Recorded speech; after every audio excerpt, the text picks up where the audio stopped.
Tapos dumaan ng World War II, panahon ng Hapon. Oo. Kaya itong lugar na to sir, Dominican eh.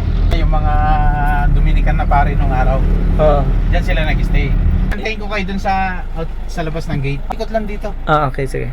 Hello guys, andito tayo ngayon sa Baguio City, dito sa Dominican Hill o tinatawag na nila ngayong Dominican Heritage Hill and Nature Park.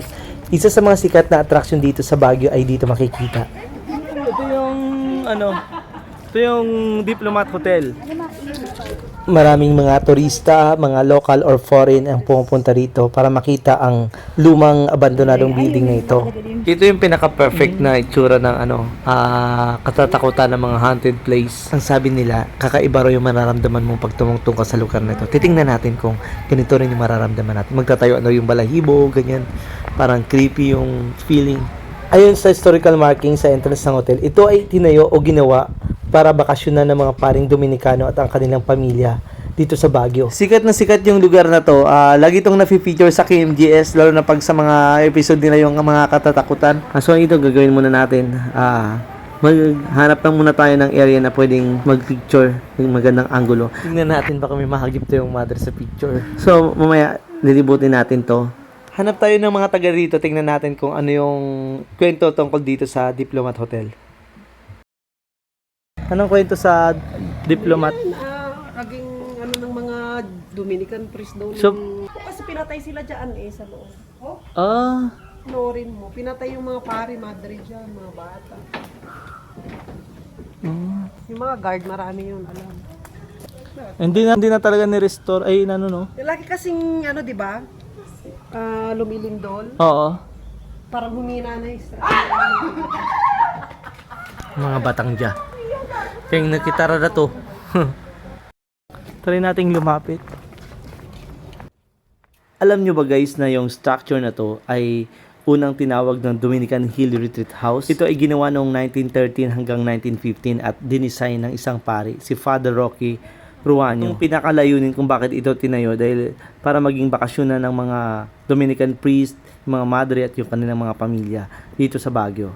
So matagal na to, 1913 pa sinimulang gawin. So kung makikita natin talagang lumang-luma na yung building. At ito guys, ginawang school din to. Ito yung nung 1915 to 1918, ginawang school ito at tinawag na Colegio del Santissimo Rosario, yung eskwelahan.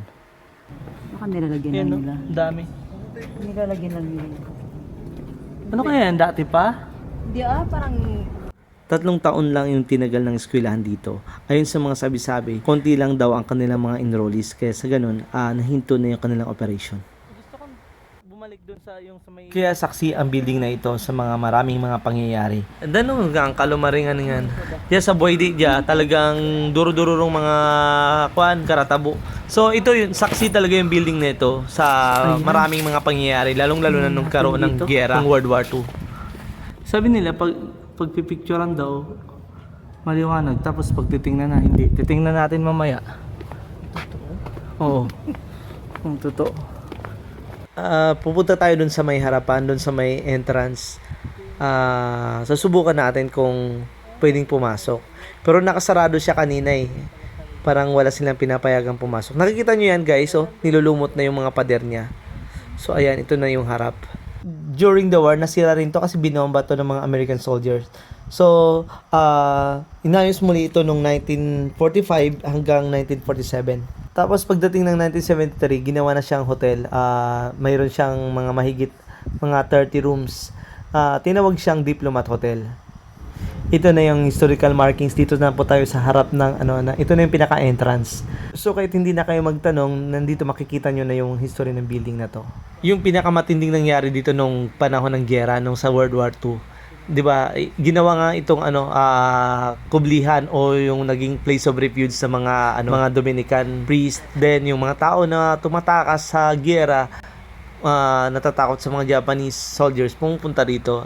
At then nitong huli talagang nakubkob ng ng mga Japanese soldier at syempre pinasok nila tong lugar. Tingnan natin dito yung loob. Tingnan natin kung magtatayo yung balahibo natin. So ito yung loob. So marahil dito na nangyari yung pagpatay, yung karumagdumal na pagpatay ng mga Japanese soldiers sa mga nandirito sa loob. Yung mga pare, yung mga madre, pinagpupugutan nila ng ulo, yung mga bata pinagpapapatay, mga babae pinanghahalay nila, nire-rape nila. So ganun sila kabrutal. So walang awa talaga nilang minasakir yung mga tao na nandirito sa loob. Then pagkatapos nun, ito na yung ginawa nilang headquarters. Pagkatapos, yung mga, naman dumating yung mga sundalong Amerikano, tapos binomba yung place na to, tapos yun nga, sabi nagmass suicide yung mga Japanese soldier. Nagpakamatay po sila. Bueno guys, nagkaroon lang kang kwento, ara kami kakita madre ngagtambo, araray bara lamang ngulo, wala kaming kakaibang naramdaman. Tabi ng mga tangay, salamat sa inyong pagpakigtawid sa atang tour, sa atang mga kwentuhan. Salamat kanilang tanan, bye-bye!